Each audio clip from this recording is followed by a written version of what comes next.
how to manage FAAB over the course of a season, park factors, auction valuation, your questions, and much, much more. Todd Zola joins us next on Beat the Shift.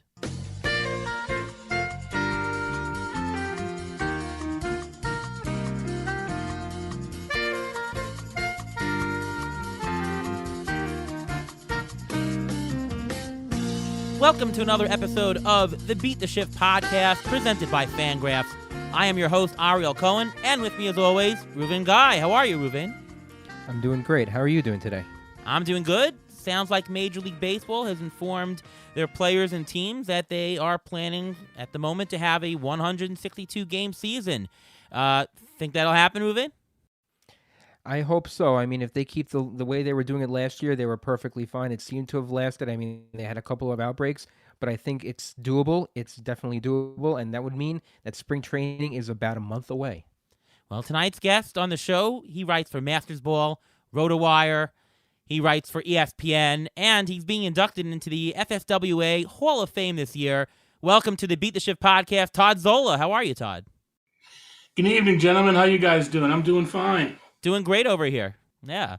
So as customary, we jump right into it on the show. In our strategy section tonight, going to talk a little bit about park factors, what goes into projections. And Todd, you are someone who does make your own projections here. Can you explain to the audience what are park factors? How do you use them during your process of creating player projections? All right, so park factors or park indices, whichever, they're both the same. I'll use them interchangeably.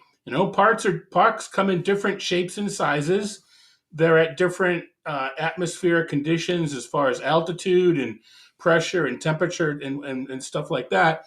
So a ball hit the same way in 30 parks isn't going to have the same outcome in all 30 parks. So what a park factor, what they do is they normalize all the different stats. We talk about home runs and runs, but you can have a park factor for errors, a park factor for foul pop-ups, there's the strikeouts, walks, etc. for any statistic, and it essentially compares what happens in the home park to what happens in the road park.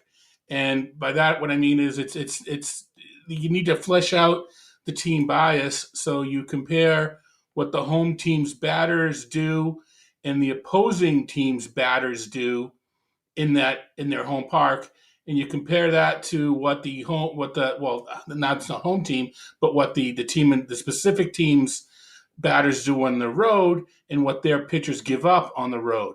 So the opponent's stats get factored in, and that way at least it's supposed to be the quality of the team. A park factor is supposed to be independent of the quality of the team.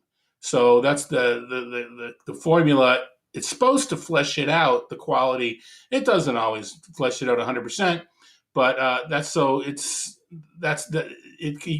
most important when players are changing, because if players have been with the same team, the parks, well, they don't stay the same, but it's close enough. You don't have to worry too much about it. But it just helps us when players change teams to get a feel for how their power may play, or a pitcher, how many runs they may give up when they change teams. So what time frame are statistics computed to generate these park factors? Because on one hand, you want to have the fact that, Colorado's been around for a while, and the more data you have for it going back, the better you would get. But on the other hand, you have different players who are playing for the Rockies at any point in time. If you take too large a sample, you might be a little bit influenced by the quality of the team in general. So, well, no, you're not. That's the point. That's okay. You're not. That's at least on paper. You're not. Okay. So what is the time frame that it's taken? Is it a 10-year history or something like that? Conventionally, the park factors are a 3-year average. At least the most respected source of park factors uses a 3-year average. You can use whatever you want, but just the fact that you need to use it. Well, just the fact that you have to keep computing it every year shows you it's kind of intuitively they're not very stable, and there's variance. They shouldn't. The park is the park is the park. Right, okay. Yeah. Maybe the weather changes, etc. And talk about flushing out team bias. It doesn't really. I can give a a hyperbolic example of what I mean by that, but you fundamentally use a 3-year average. At least that's what the best accepted baseball Bill James handbook from Baseball Info Solutions is kind of the industry standard, is the word I've been looking for, and they use a 3-year average. And when the teams change the walls, like they bring the walls on, like in Miami, does that factor in at all? Do you see that react? Do you see the change immediately in the numbers, or does it take a while for it to compile? Well, the problem there is you only use the data of the new renovation of the new park, or even a new park, a park that's only been around, Globe Life Field or Sun. I think now it's Truist. However long, I don't know if it's been around 3 years. But when they compute their park factors, they only compute them for the most recent renovation, because in theory it's a new park. So a 1 year or a park factor based on 1 year or 2 years of data, it's not even 3 years. It's how trustworthy is it? It's even less trustworthy. And in general, do different parks affect different statistics? Oh, for sure. I mean, we talk about Colorado. Um, that affects both runs and hits. Sorry, runs and home runs. Now, the thing about park factors that people don't understand, or it's not intuitive, or it's kind of a way to find an edge. There are some parks that are home run parks, but actually suppress runs, because parks with shorter fences, the outfielders can play a little bit in, and most balls that do not leave the yard are outs. Whereas in some of the bigger parks, when the balls don't leave the yard, they fall in. So there's some parks that, Kauffman Stadium is good for runs, but it suppresses homers because of all the doubles and triples and fly ball base hits that aren't caught. But other parks like Yankee Stadium, Guaranteed Rate Field, they are home run parks, but they suppress runs. So I don't want to start a pitcher in Yankee Stadium because it's a hitter's park. No, actually it isn't. And I don't want to pick up Lucas Giolito because he pitches in a hitter's park. Actually, he doesn't. So it's especially in the DFS game, but it also matters when you're thinking about pitchers in general. There are just some parks that are counterintuitive, and Fenway Park. It's believe it. I don't actually. You guys probably do believe it. It's one of the harder parks to hit home runs in at this point. But with the wall giving up so many extra hits and taking away outs, it's a great hitter's park. Right, right. No, and this is exactly why we're having this conversation, because it is important to understand the difference between that. There can even be a park factor for strikeouts. You can have a hitter's Well, park. Not even, there is. Yeah, there is. Yeah, you can have a park that is fantastic at giving up homers, but also produces more pitcher strikeouts. So you can People use that. always ask me about that because I always tweet out when a pitcher moves to a new team. I always tweet out his strikeouts go up and down, and they ask why. Things such as the quality of the batter's eye, which is the center field background. Yep. They differ by parks.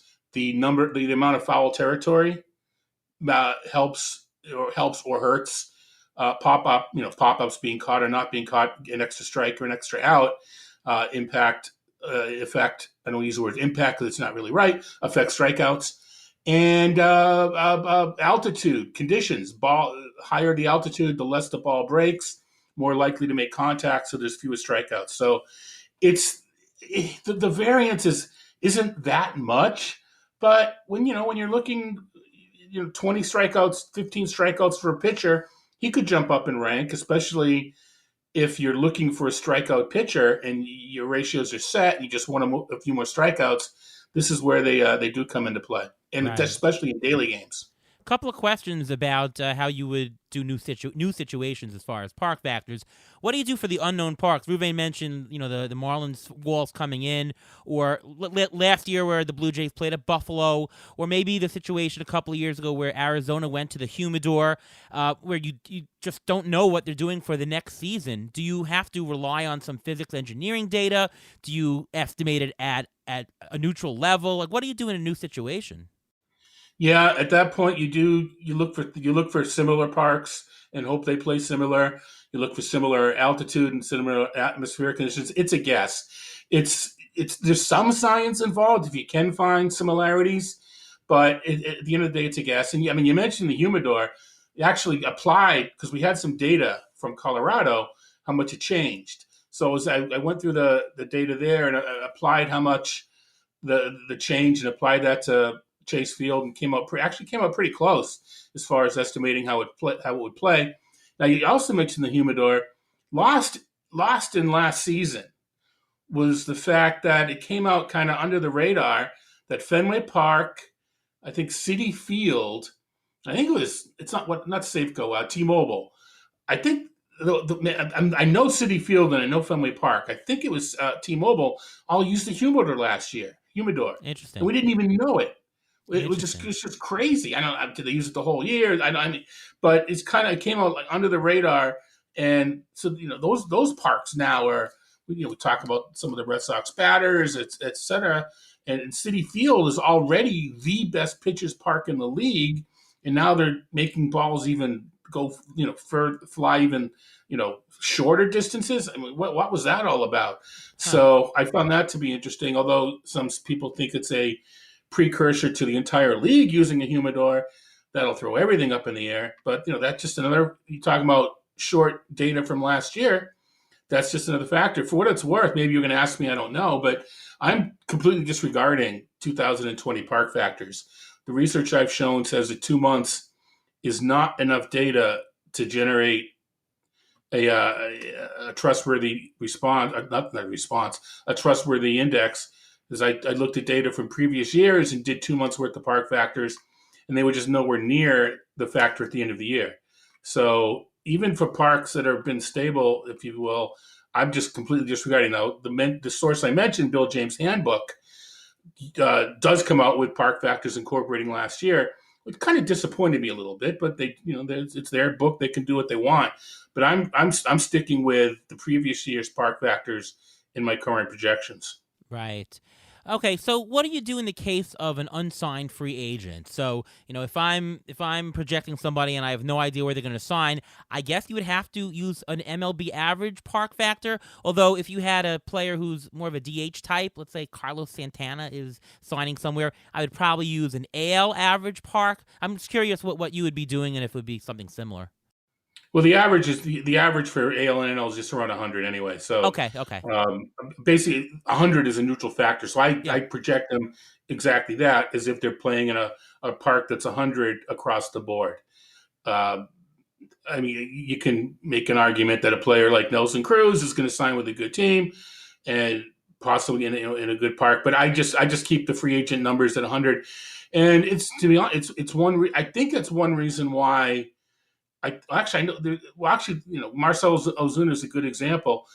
My raw rankings have him rated higher than the market right now because all but last year he's played in pitchers parks, Busch Stadium, Marlins Park, or at least power suppressing parks, and he's hit a lot of homers. So when you neutralize those, when you take it, whatever it is, 30 homers a year, and you put him in a neutral park, I'm going to project him for like 33 homers, and it pushes him up my rankings. No, Atlanta was a good hitters park last year, but the point being, people may look at my projection and go, "Why is that his average? If you take a 3-year average, it's this number, and you're projecting more." Well, I'm projecting more because he hit those other homers in parks hard to hit homers in.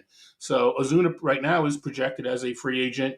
I mentioned Nelson Cruz, and the same with pitching. The pitchers, I guess right now just Trevor Bauer. That's the biggie. Well, there's some other guys out there, but Bauer is projected to be in a neutral park.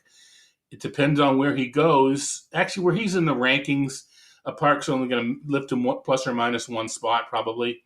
But for those middle, for Corey, I think it matters for Corey Kluber, for instance. By the way, just to point out, and congrats in person here, 2 years ago in the TGFBI, you were the winner, and Ruvain on the show here actually came in second. So, a couple of good guys, couple of good players we have on tonight. Yeah, well, unfortunately, Ruben, I was able to make it through the whole year and do with my duties, so you didn't have to take over. Yeah, You thank know, you. I was able to go on Yeah. tour and make all the appearances, and I was on the Tonight Show and was able to do all that sort of stuff. So I'm sorry about that.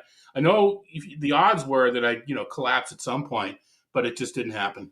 It's fine because I was giving myself a haircut for the last 6 months, so it's perfectly fine. So, some other macro influences on projections. We were talking about the AL versus NL, and what's a hot topic now is the designated hitter. At the moment, currently, the rule is that there is no designator of use in the National League, although many sources, including I heard Ken Rosenthal talk the other day, believe that it will happen this year as well. As a projector, which you are, what do you do? How do you handle it? Because obviously there's going to be a projection with and without. Are you going more and picking the one with the designated hitter? Are you doing an average split? Are you just tilting more for a 75-25 chance? What are you doing and presenting on your site? I've I'm projecting designated hitter, and I've told my users that, and they understand it. If they don't believe there's a designated hitter, they in theory anyway should know the batter is to downgrade a bit. And I'll tell you though, it's everybody talks about Dominic Smith and Kyle Schwarber. It matters. I don't want to say more. It matters for a certain few hitters that are going to be more important, but it matters for the pitching. And I don't know if you guys tracked last year, the AL ERA was lower than That's the right. NL's, Yep. and it's I predicted that by looking at past data and what would happen when the NL got hitters instead of pitchers. Now, it's only 60 games, but when you're talking about 60 games for 15 teams, now you do have enough data to make this observation, be real, if you will. So the point being, if you're doing projections and you believe there's going to be a DH, and you're looking at X amount of years of previous data for pitchers, you have to make an adjustment on NL pitching as if there was a DH and use that in your foundational average. And it does ding NL pitching enough that again the top guys are the top guys.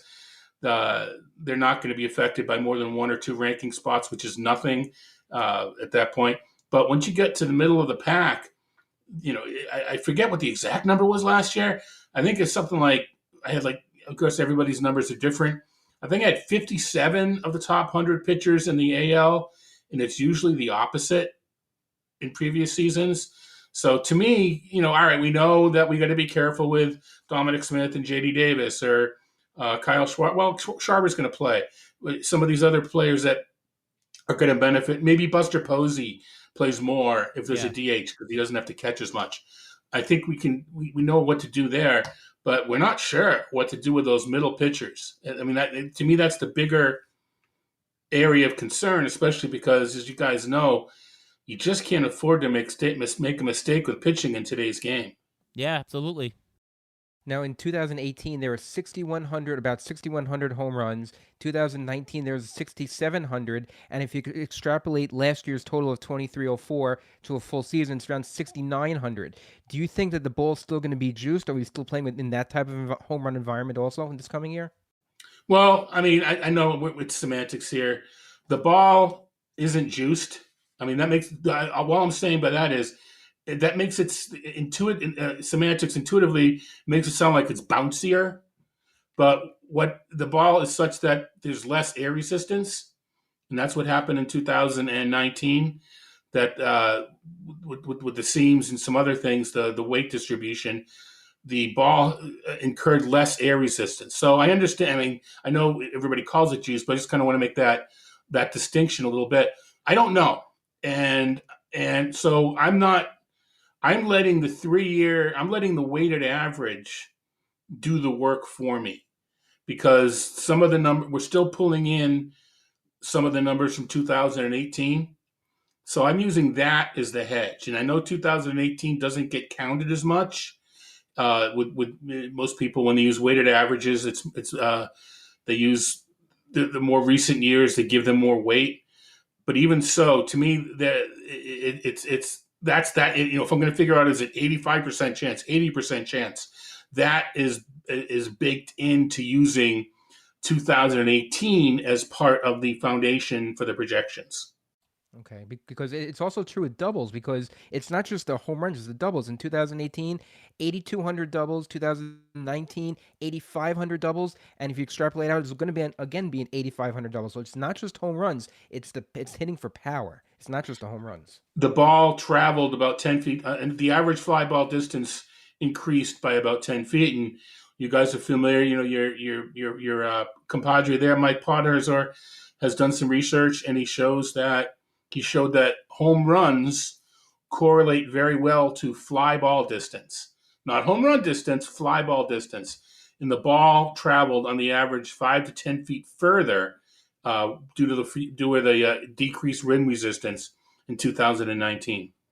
Right. And of course, the ball going just 5 to 10 miles an hour doesn't help guys like Giancarlo Stanton, who's just going to crush it out of there. Helps guys like Ketel Marte, who will just get it over the fence. And it'll have a bigger, disproportionate increase on their home run totals as compared to some of the really big boppers. It's also important to note. You can say the same thing about park factors. I just should have mentioned that. Right. Park factors do not apply to every hitter linearly. But that, so Josh Bell, he gets an improved park factor going from Pittsburgh to National Stadium, but he's another guy. When he hit the ball hard. So he may not actually realize the full extent of the on paper increase. So we'll see. Right. No, I'm glad I brought that point up because that is a good distinction that it works both for homers, for park factors, or anything. I'm going to talk a little bit about valuation here. And by valuation, I'm talking about taking a set of projections and turning them into some kind of ranking, or what we like to do on the show, an auction value. We play a lot of auctions here, and we've said many times on the show, if you are drafting, compute auction values anyways. They'll give you your ranks, but it'll also tell you the distance between any player and the relative value. But anyways, how do you get them? You run a valuation exercise. There are three main classes of methods. There's SGP, standing gain points, Z-scores, and the PVM method. Maybe, Todd, you can run us through the highlights of each of those three and how they work, and maybe we'll talk a little bit about pros and cons of each. All right. So first, I don't call them values because I think values past tense. Okay. I don't think we know the value. Right. We know the potential. So I call them auction prices. To me, because and I know it's all semantics, and people go to their favorite dictionary and counter what I said, and I'll go to my favorite dictionary, whatever. It doesn't matter to me. By calling it potential and by calling it a price, I don't care what the real definitions are.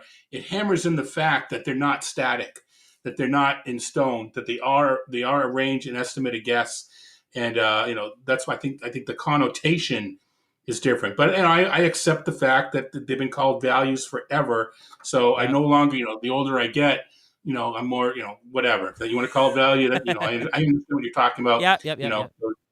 Anyway, so SGP, standing gains points, is probably the most popular of the methods that are out there, and what valuation does is it distributes the available dollars, and it's the number of teams and the total, the budget for the auction, usually $260.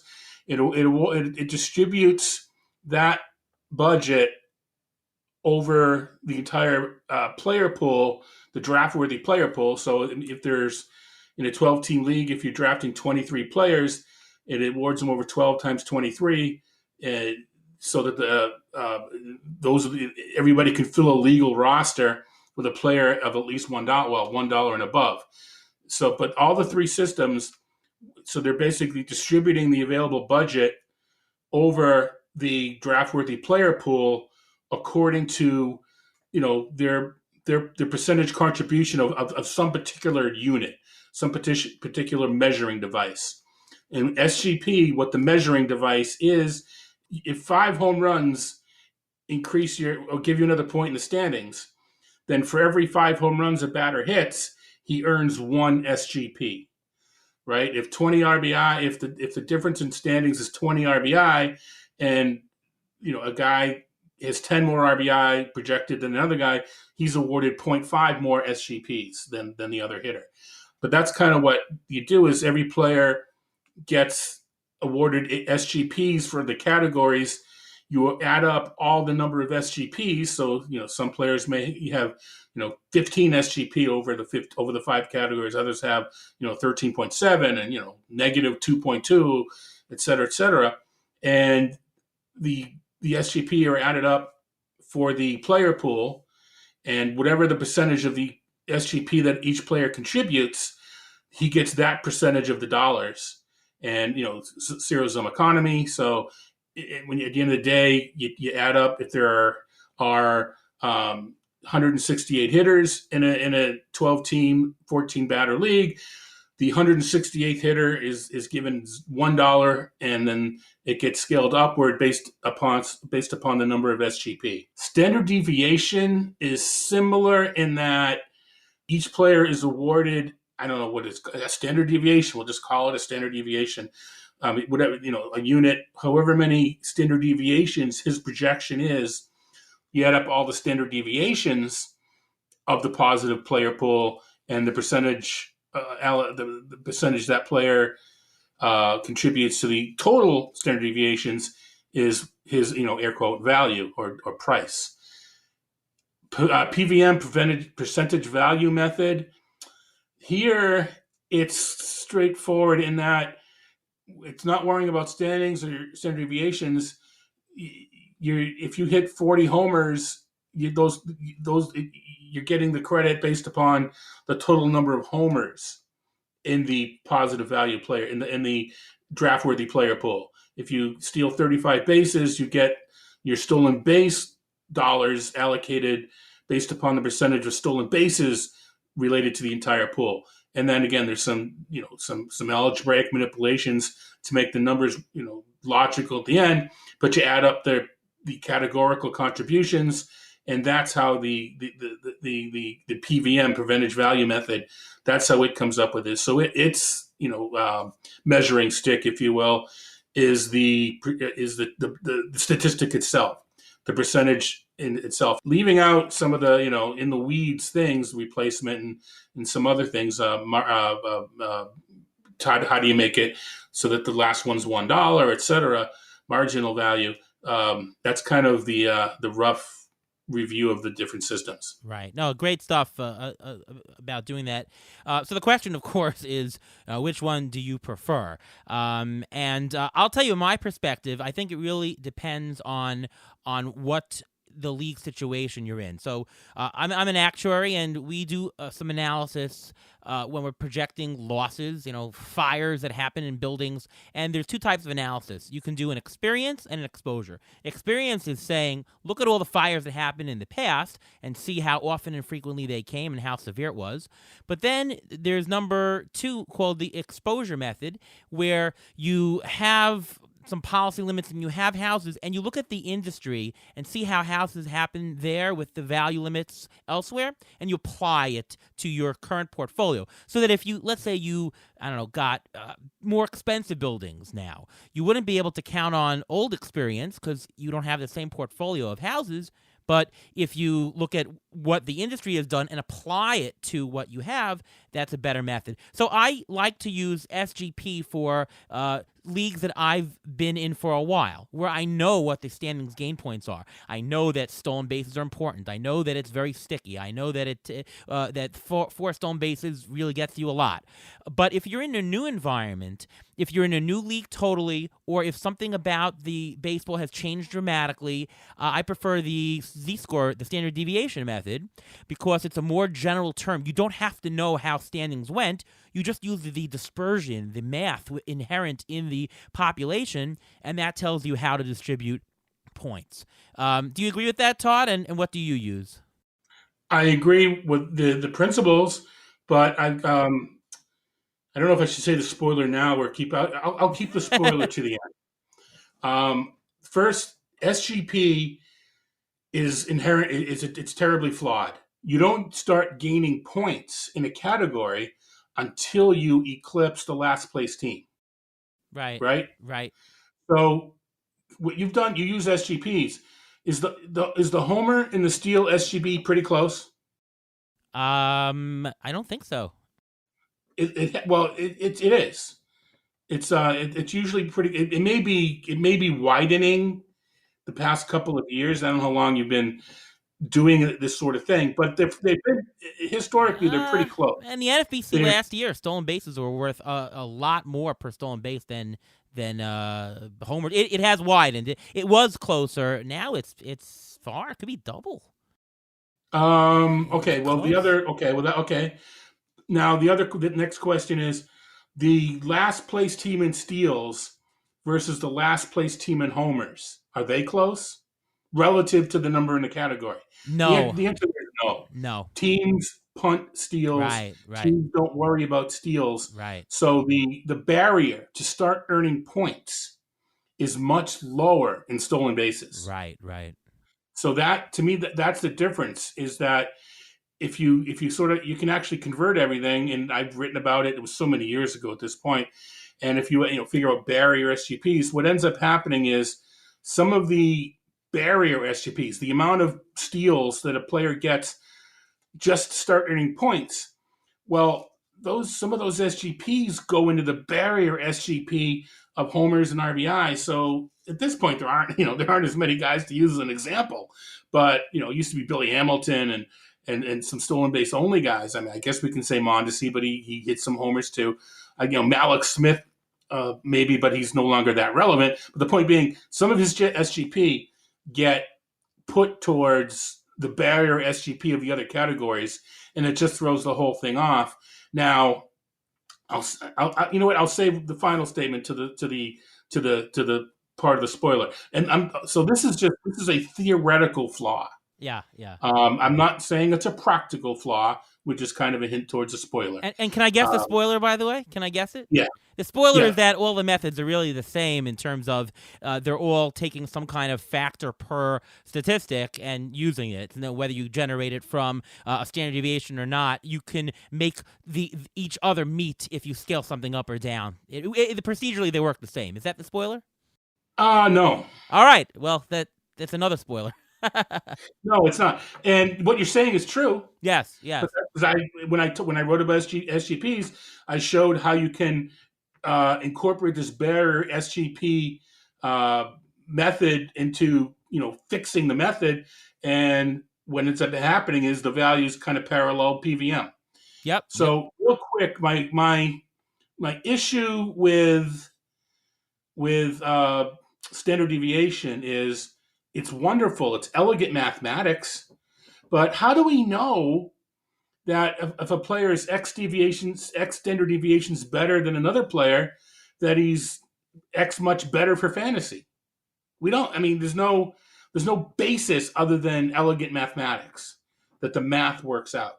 We don't know that whatever the number of standard deviations he's better, he's going to improve your team by that same amount. Right. So it's beautiful math, but I don't know if what the basis is. So, and then the problem with the PVM, percentage value method, is we don't. Okay, so it's awarding. To me, it's the truest method because it's awarding percentage of what it actually contributes, but the contributions aren't always linear. I just kind of mentioned how stolen bases is set up differently. The distribution within the stolen base category is, if I'm sure you guys have seen it, where the bottom teams are kind of spread out, then they're bunched in the middle, and then they get spread out again at the top. Sure. All the categories do that, but steals do that, even more so. Yeah. So, if you end up with 75% of the 75% PVM wise, you're going to get more points in home runs than you are in steals because the way that it's bunched in the middle. So even though to me it accurately reflects the percentage of statistics, that number of stats don't always convert into the same number of roto points. Right. So now that my comment of all three systems has kind of been showing why they're flawed. Now I bet you can guess the spoiler. They're all flawed. Valuation's Yeah, flawed. yeah, yeah, yeah, yeah. Yep. Yeah, I mean, projections are flawed. Valuation's flawed. It's not accurate. And I think people know that, especially people that listen to your guys' podcast. They know you can't Sure. take a value and it's set in stone. They know it's a range. It's a it's a it gives you a hint as to what the player may go for. That it depends what the market wants to do, et cetera, et cetera, et cetera. But it just valuation unto itself is very much flawed. I use PVM because to me the theoretical basis is the truest. I know that it's not practical. Now the thing I was going to mention with SGP, and I don't know the cause and effect, the chicken, the egg. If the market, because SGP was so popular when fantasy first started being played, still is popular. If the market tendencies just became what SGP values were, but you guys know when you do your auctions, there's an inefficiency. Steals, people don't want to pay for steals. So even though the value in a vacuum says so and so's worth $30, people are not going to pay $30 for a stolen base only guy. I don't know if it's because of SGP will price that guy at 25, or if it's just more game theory. But so the practical aspect of it, an SGP list to me, which is the most flawed, air quotes, theoretically, is probably the best in practical sense because it best emulates what ends up occurring in auctions. Right, right. Yeah, well, we talked a lot about it on last week's show with Tristan Kokoroff, that a lot of the what is let's call it an auction value, since you said that. What is an auction value, market value? It's what the market dictates, really. If a market is dictating that a stolen base is higher, well, that's what you're gonna be paying for that. Whether it's theoretically right, whether SGP tells you that, whether PVM tells you that, you're going to be paying more for it because it's valued more at the auction, and you still need steals, right? You probably don't need to win a category, but you still need them. So, no, this was a good discussion. One more concept as far as valuation. In today's game, especially this year heading into 2021, where different platforms are having different rules for player positional eligibility. Some platforms are having 5 games from last year, 7 games, 10 games, whatnot. There could be a lot more multi-positional eligibility players this year more than anything.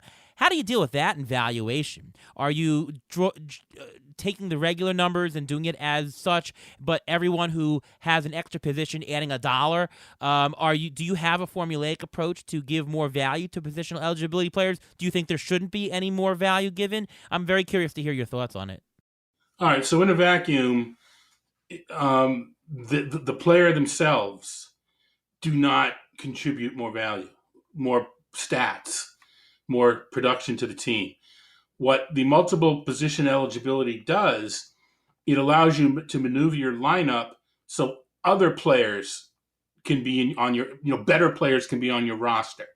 But you're not going to give that money to the better players or the other players. If that player is allowing you to do that, he may not be earning it, but since he's allowing you to do it, you need to pay him for that ability, if you know what I mean. You're not paying him for the stats. You're paying him to allow other stats to get on your roster.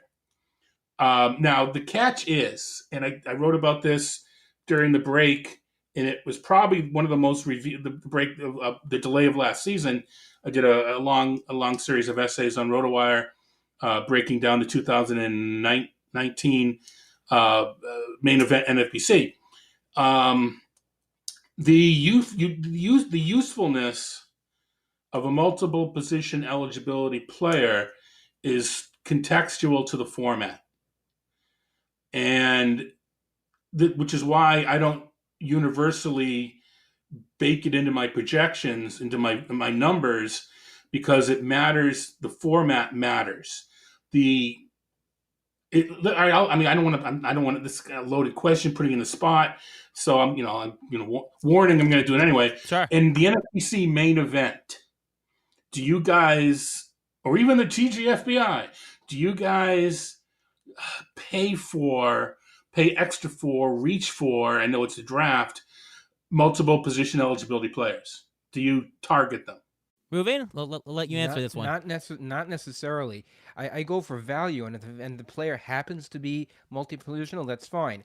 Maybe toward the end, when I'm trying to fill spots and have reserves, I mean, I have my bench set up, then I'll start reaching. But by then, you're at the bottom of the barrel.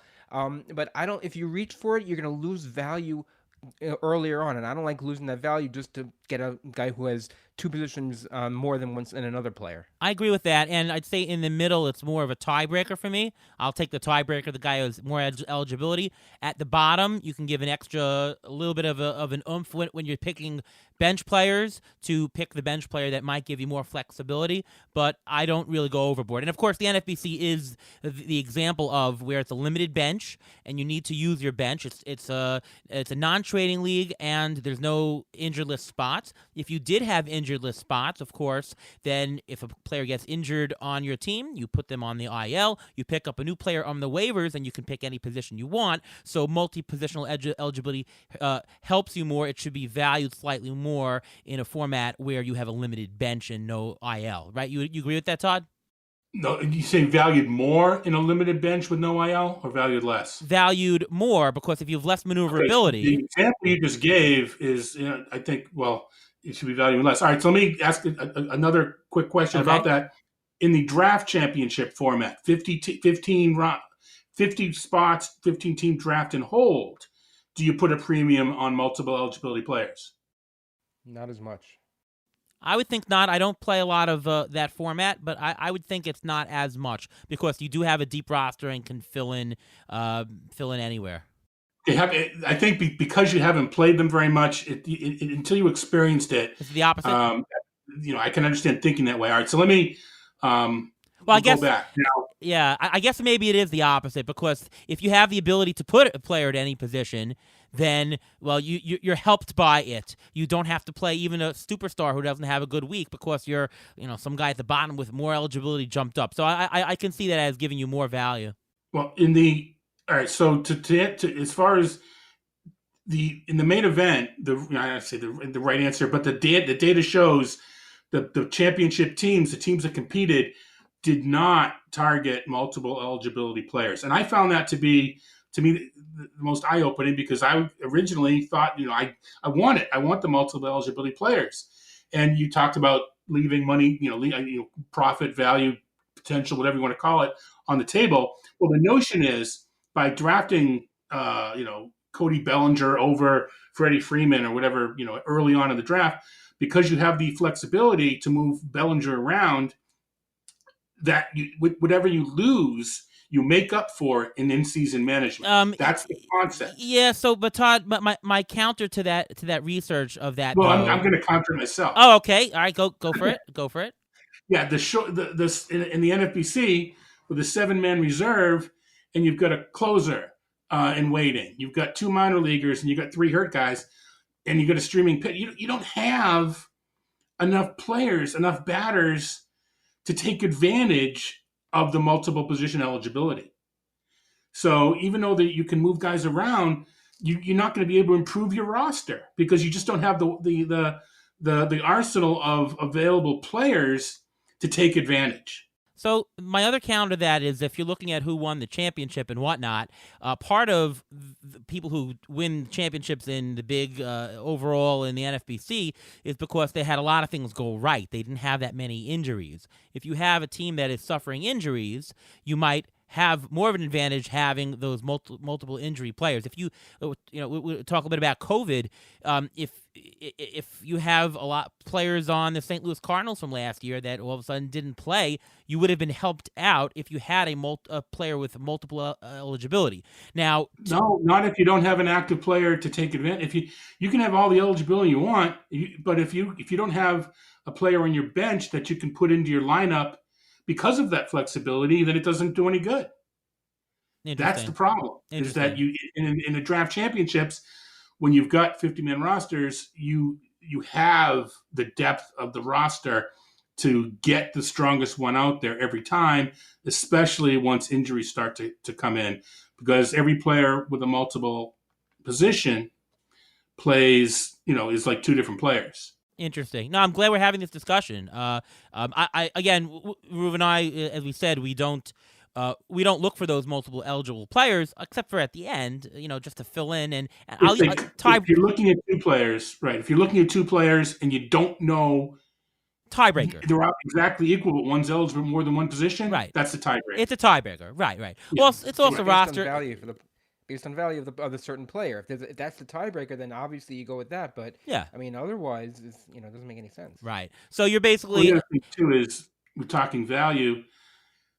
Early in the draft, the delta between consecutive players is pretty. You're talking auction prices could be Right. $2, $3. Once you get to the middle and end rounds, the difference is, a dollar, and then towards the end, cents. Right. So jumping a guy up 10 spots in the 12th round is a dollar, right? You're Right. jumping him up a dollar in value. Jumping a guy up 10 spots in the second round is $5. So it's just a lot. That's why, later on, you're not leaving as much on the table by jumping a guy up the rankings. Right. Let's talk a little bit about free agents. I'll go to Ruvain first for this. So last year in 2020, obviously there was a smaller number of weeks, a smaller number of the weekly FAAB. So you had to allocate your pot of FAAB differently than most, just because there's fewer weeks. But aside from that, how did you experience FAAB? How was it different for you than in other years? I think the fact that it was more of a sprint as opposed to a marathon, that people spent more money earlier on, and you had to be ready for that and spend the money earlier on, because if you fall out of the contention right away, it's very hard to make up a lot of those categories. If you had some of those Cardinals like I did, you had to spend a lot of FAAB early to fill in those spots, and it just screwed over your whole strategy for what you normally do for a FAAB. And normally in a FAAB season, I try to spread it out. I try to make sure I have money toward the end and everything like that. But last year, because it's so short and because you had little time to make up losses so early on, I think that was the main difference that I saw. Todd, do you agree with that? And is there anything else that you saw? Yeah, but I think, yes, I agree with that. But I think part of the dynamic to that is the FAAB, at least I think the leagues we're talking about, TGFBI and FBC, you still had the same $1,000, and $1 is $1. If they had scaled down the FAAB to whatever, 333 or whatever it might have been, $1 is 1/333 of your total budget, whereas $1 is 1/1000th of it, the way it was. So I think that just because you have fewer weeks to spend it, but you had more dollars, I think that kind of drove up the prices at the beginning. Where all I need is a buck at the end. I can spend this money. If I spend 900, I can still buy 100 players. But if you were to spend 9/10 of the 333, you still can't buy 100 players. And I think it was kind of new to all of us. None of us really knew how we needed to budget, how we should budget it. So I think that just just added to an already crazy year. It just was another aspect of it. It just added to the nuances and the fun and the frustration, however you want to look at it, of that particular season. But in general, and I'm gonna I credit where credit is due. I heard Rob Silver talking about this the year after he won the NFBC overall, how he budgets his FAAB. And I'd been playing the main, for years and years, and never actually did this. I never was competing for the overall, and needed to do it as much, if you will.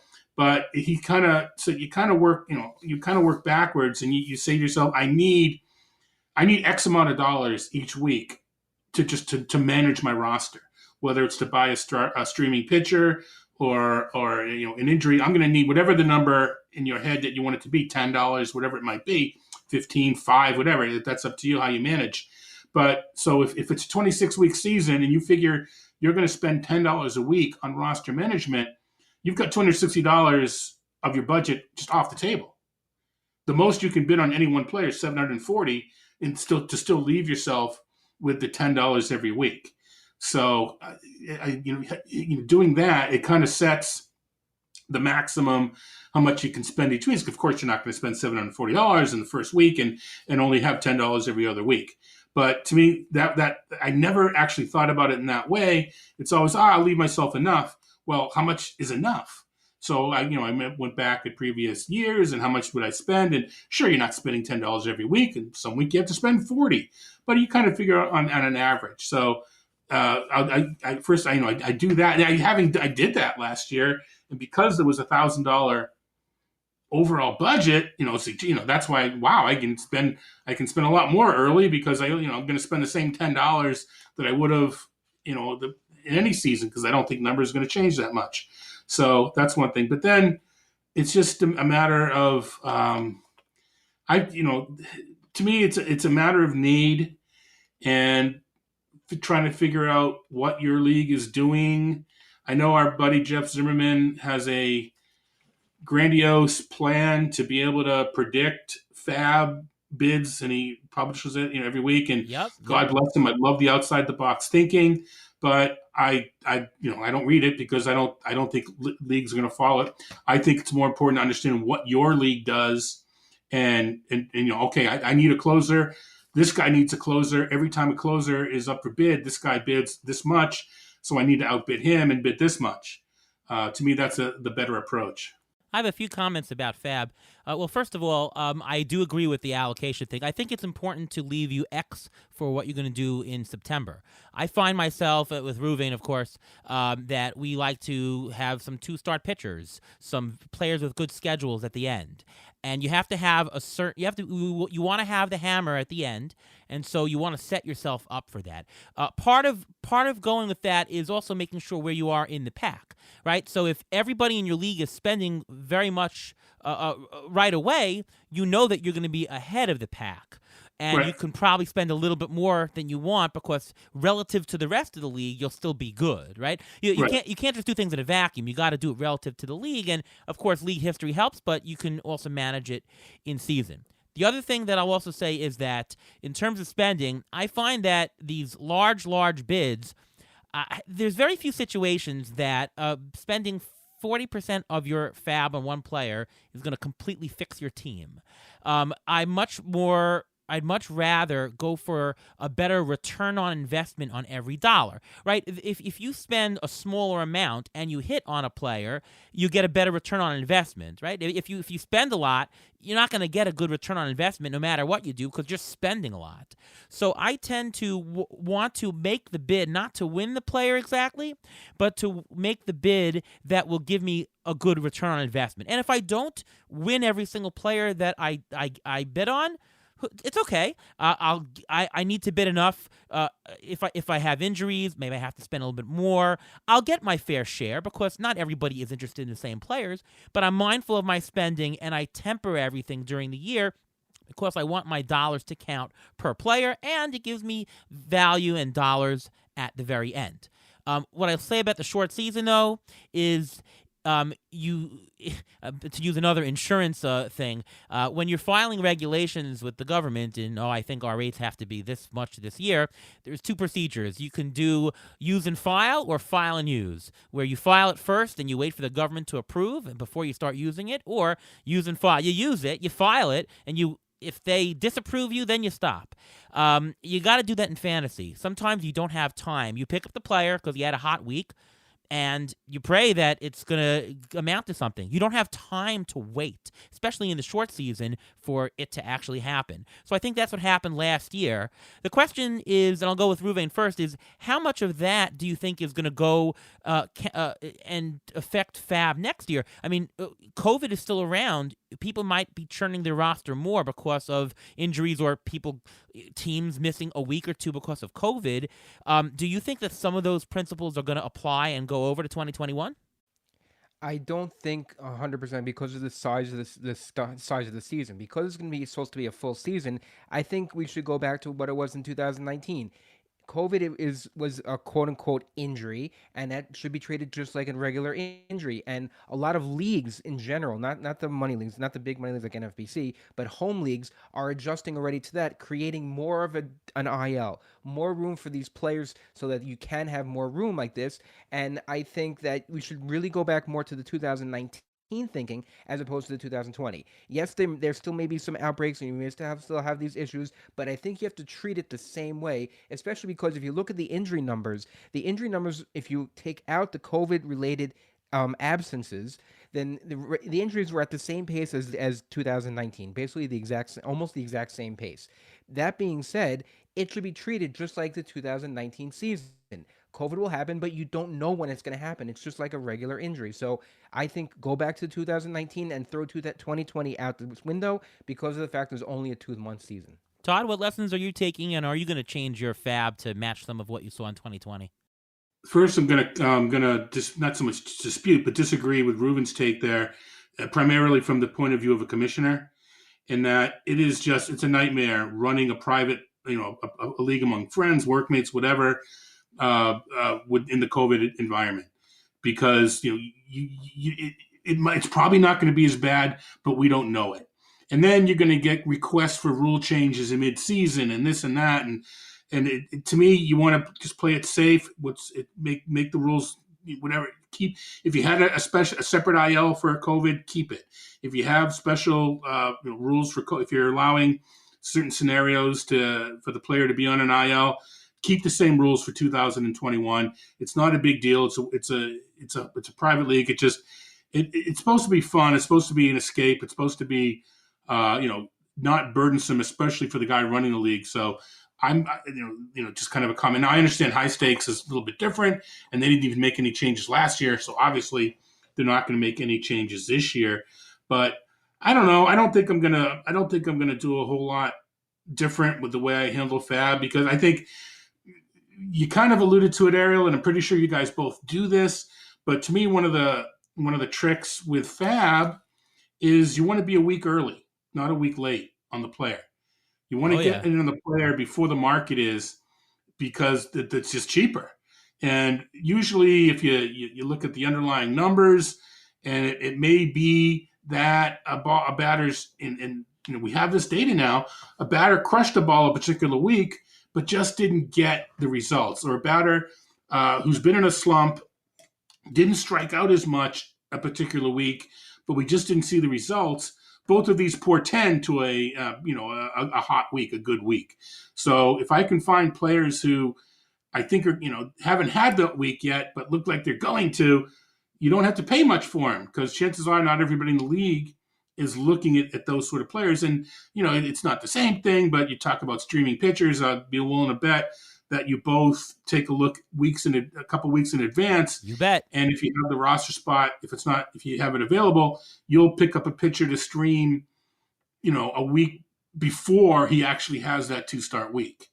Because the market's all less. And to me, that's a way to save FAAB, that if you have that emergency scenario, or if there's a really good player who just happens to fit your team really, really well, and you think you really want him, you have the excess, or not so much excess, but you have the available FAAB at that point to, air quote, overspend, because you were so good about getting the cheaper players, the breakout players a week before everybody else. Oh, absolutely. I mean, obviously, it depends on your roster size and bench size, but I find that the return on investment for spending just $1 on FAAB the week before, just in the case that he becomes a closer, or the hot week is really right, or maybe the prospect will come up, or whatever the reason is, and then if it doesn't work out, you drop him 2 weeks later. That return on investment, that opportunity cost is much better than waiting till, this guy is the closer, now I got to spend $150 to get the guy.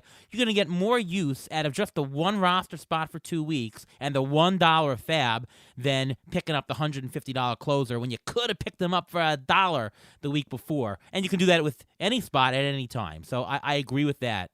You can even, cycling back to the park factors, you can notice that a fringe player has got a series coming up in Colorado, and then whatever in another good park, and that the Sunday before that Monday series starts, he's going to go for a lot more FAAB than if you picked him up the previous week.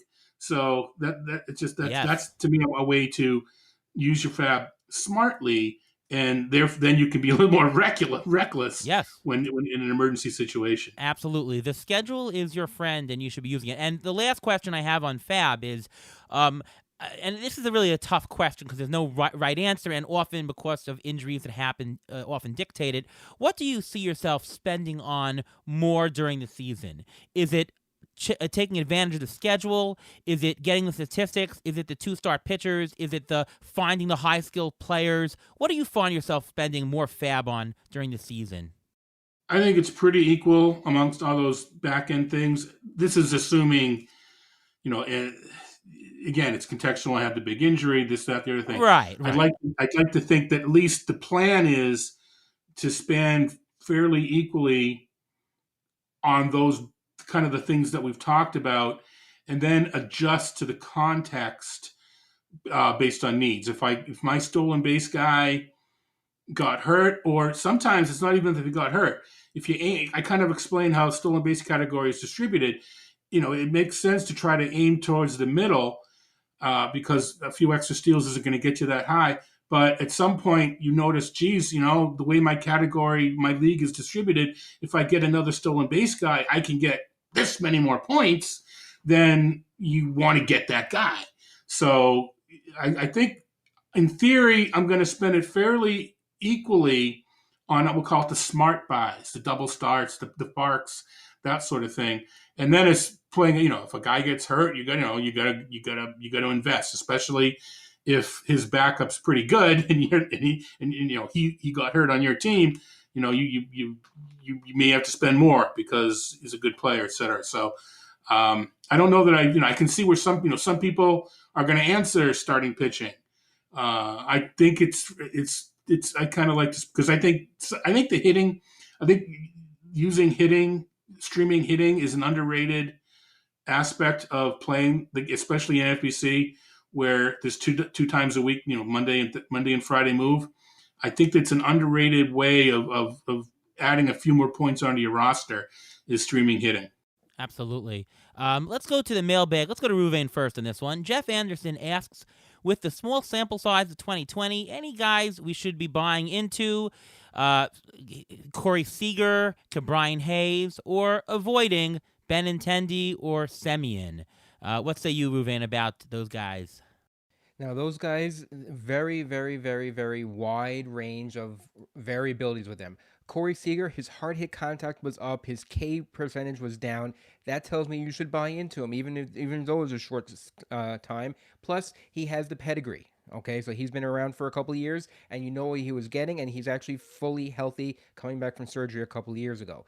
Brian Hayes, it's very hard to tell with the rookies from last year. You need to see a full season because during the course of the full season, usually pitchers adjust to these rookies who come up and they usually hit a wall. And some players last year didn't hit that wall, so you don't know how they were able to adapt to the new pitching.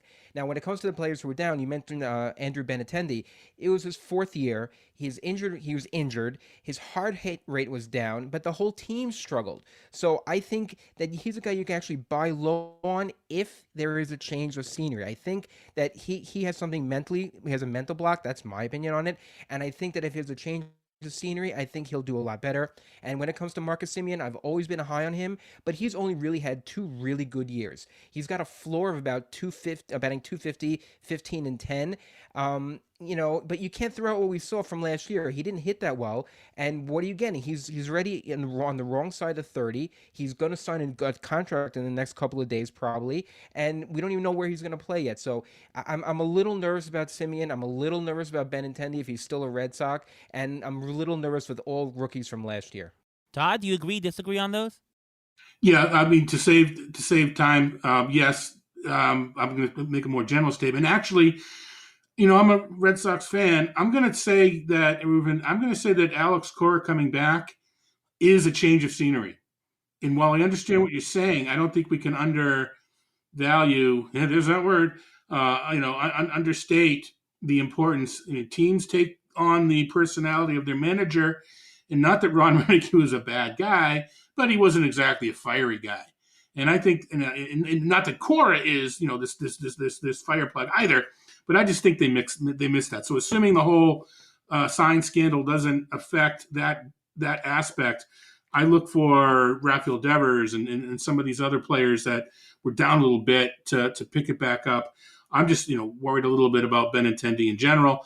and the same. But I think, and I couldn't, reading the question, I couldn't tell if these were exactly these four players, or if he was just talking about anybody with a bigger, a big breakout.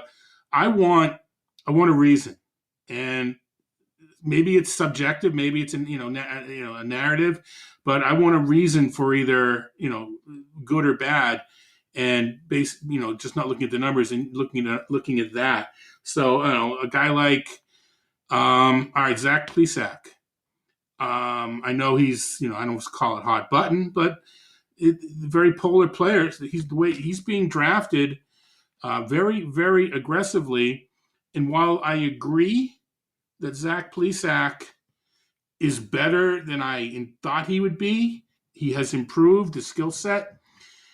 We can talk small samples, but extremes in small samples are often meaningful. He started 8 games against a weak geographical zone, against only 5 teams in that geographical zone, and he pitched 3 games on 4 days rest, standard 4 days rest, 3 games on 5 days rest, and 2 games on more than 5 days rest. Now, one of those games was when he was being punished, and how much he was being thrown on the alternate side, I don't know. But he did progressively better with more rest.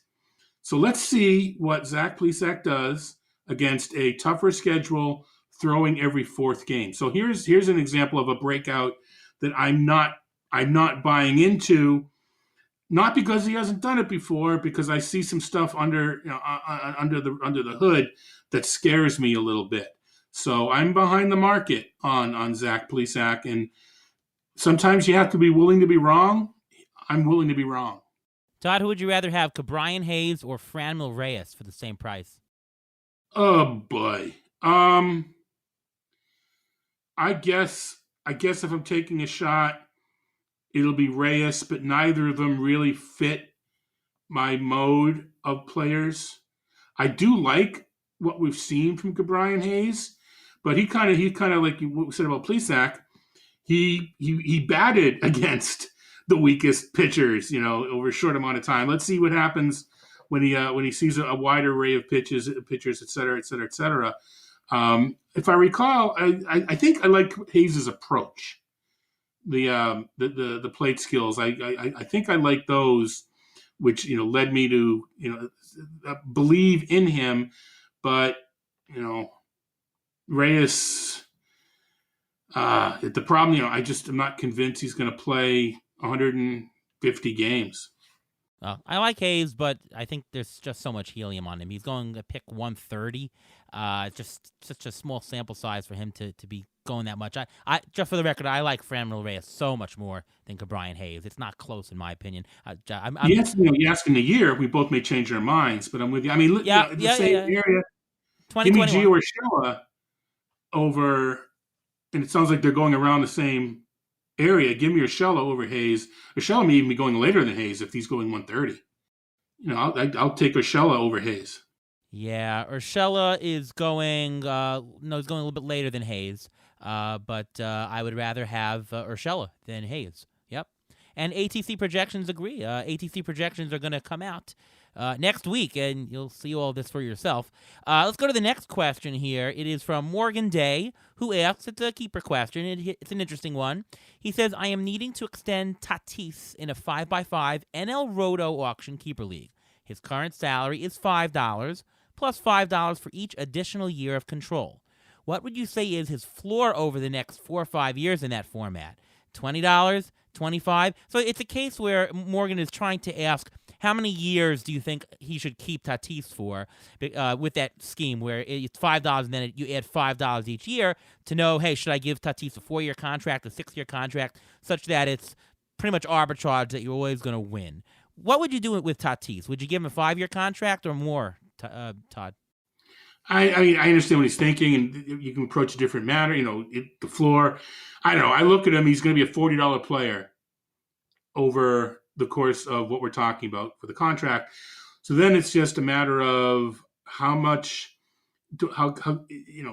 good is my keeper list now? Is my window 2 years? Is my window 3 or 4 years? So it's all contextual. But I don't want to look at it in terms of floor. How much potential profit do you want?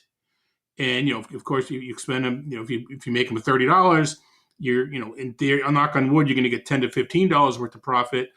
You're going to get it for. I mean, some people turn it into a math problem. I get $15 of profit for 5 years. There's $75 of total profit. If I extend them just 3 years, I'm making numbers up. 3 years, and it cost me $20, and I'm now getting potentially $30 of profit over three. $90 of profit. That's the better deal. To me, it's kind of a touch, and it's more of a feel thing. It's more art than science, and it's based upon my roster itself. And the risk. I mean, if he's healthy, he's going to at least $40. Could be closer to $50. Although I believe this is an NL only, probably not as much. But I want, and I also trust myself that if I got Tatis, I'm going to get somebody else in a couple of years that's, a nice bargain. So I like the extra profit and trusting myself to find the next Fernando Tatis on my team. So I'm more likely to undershoot it than some other people are. But I can't see whatever the $25 number is, years is, I can't see going less than that. Yeah, I would say about 5 years. I think the trading aspect could be something because you don't know where you're going to be in 3 years. Maybe in 3 years you're going to rebuild, and you might have a very affordable contract for somebody.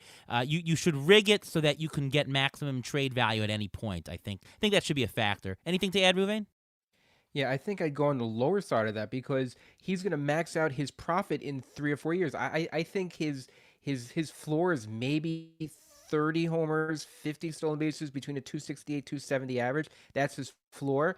I mean, at some point, if you keep adding money to it and his contract keeps getting more expensive, he's just not going to be worth it. It's going to be too expensive. And just like Todd said, you can get someone you can get more profit from somebody else, even a shorter time down the road. All right, last question. Long Island Tony asks, this one's for Todd. Todd, what are your favorite Flyers post 300 ADP? All right, so I got the question, advanced little homework. I'll just rattle off some names. So if you're listening at 1.5 times speed, slow her down now. On the batter side, Alex Dickerson, C.J. Cron, Corey Dickerson, Cesar Hernandez, Edward Olivares, and Jared Oliva are some guys that I like, and there's some various reasons why they're post 300. Dickerson injury, Cron, where's he going to play? Cesar Hernandez is always disrespected. And Olivares and Oliva, I like, as we talked about, how do we handle steals. I love those guys as reserve or late round steals guys to supplement. Now, the pitchers, I found more. It's just, I think we both probably have more pitching just because the natural way we like to play. Caleb Smith, Yusei Kikuchi, who I think is probably the top target on the list. Tanner Rainey for closing. Josh Lindblom, I like the underlying metrics. Des Sclafani, we talked a lot of park factors. I think there's some park factor stuff going on there. Trevor May. Diaz has to close their stuff. He should, but and I know it's a new management, but they read the papers. One bad stretch and Trevor May could close. Austin Gomber, like what I saw at the end of last year. And Dakota Hudson being out, the shot should be there. Merrill Kelly, concerned about the coming back from the injury, but I really liked what I saw when he was healthy. And why not Michael Wacha? It's as my RotoWire Boston colleague referred to it in a piece this week. It's appealing to authority, in that meaning we trust Tampa Bay, what they can do. They saw something in Michael Wacha. I'm going to trust their trust, and potentially take a shot. That's probably more of in a the draft championship format when you're 35th round and looking for a pitcher. Yeah. So right, that's the list. You can put the 1.5 again. No, thanks for that, Todd. It's great stuff, everyone. Yes, and listen to that a couple of times so you get all of them. And hopefully you won't play in a league with Todd because he's kind of good here knowing his stuff. Let's go with injury report from Ruvain. Hit it. All right. Well, we got a couple updates here. Mitch Haniger, he had multiple injuries the last couple of years. He actually resumed full baseball activity. He missed all of last season. If you want to take a flyer on him, he's definitely out of the over 300 ADP. He's someone to look for, maybe take a flyer on. Tom Murphy, he missed all of 2020 also with the fracture in his foot. He's now participating in full workouts and he's good to go. Brett Honeywell, he underwent a minor procedure earlier actually in January, and he isn't not expected to miss or have any issues with availability in 2021. It was considered a quote unquote truly a minor procedure. Take that whatever you want it to mean. But Honeywell himself wanted to eliminate any doubt that there's anything going on in his elbow. And another guy who you can take a flyer on as well, out of he already passed 400 ADP, Gregory Polanco. He actually fractured his wrist in the Dominican Winter League. He's expected to be ready by spring training. Recovery time for that is usually 4 to 6 weeks. He's only 29. It seems like he's been around forever. He's only 29, and he still has this quote-unquote potential. To add on to Polanco there, if any of you guys use StatCast, check out his hard hit rates from last year.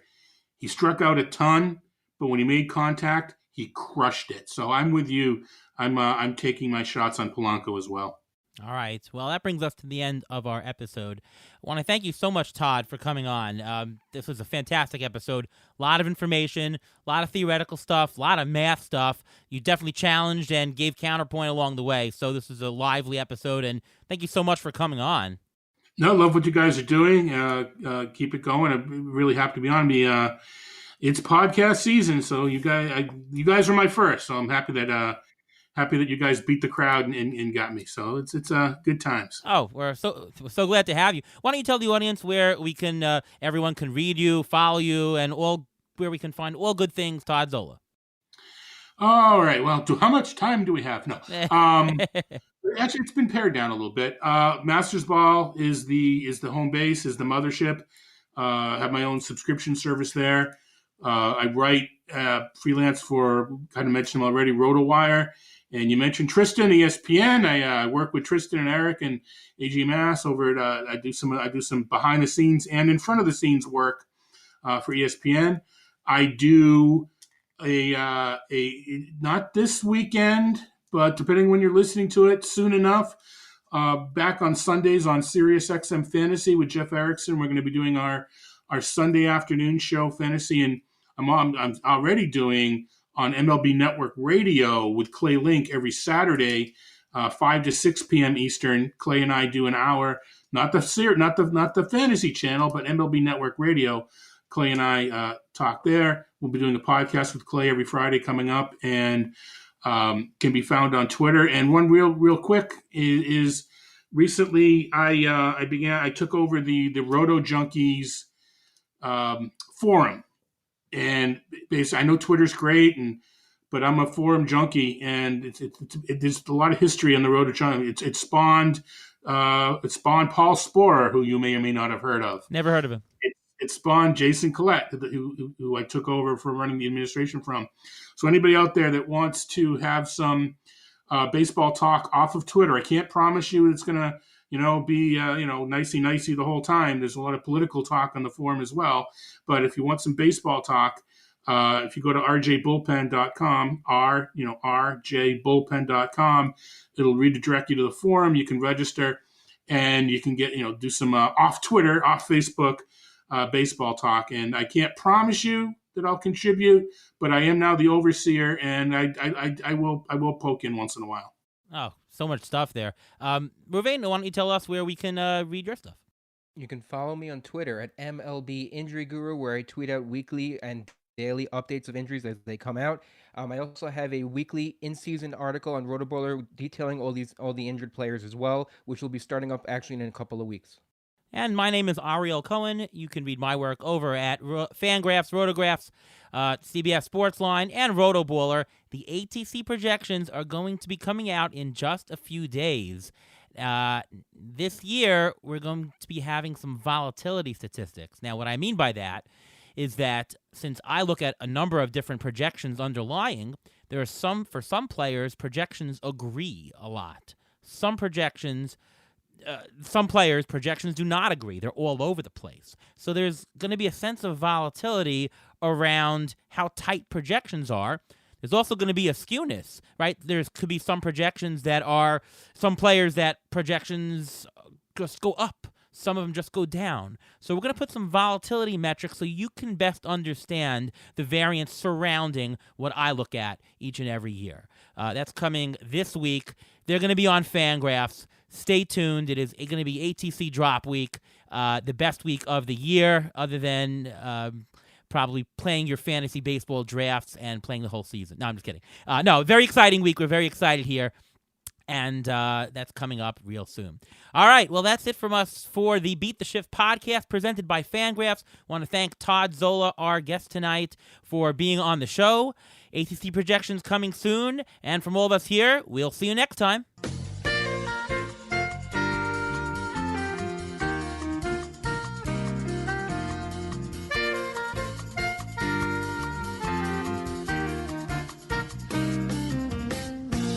Thanks for listening to the Beat the Shift podcast presented by Fangraphs.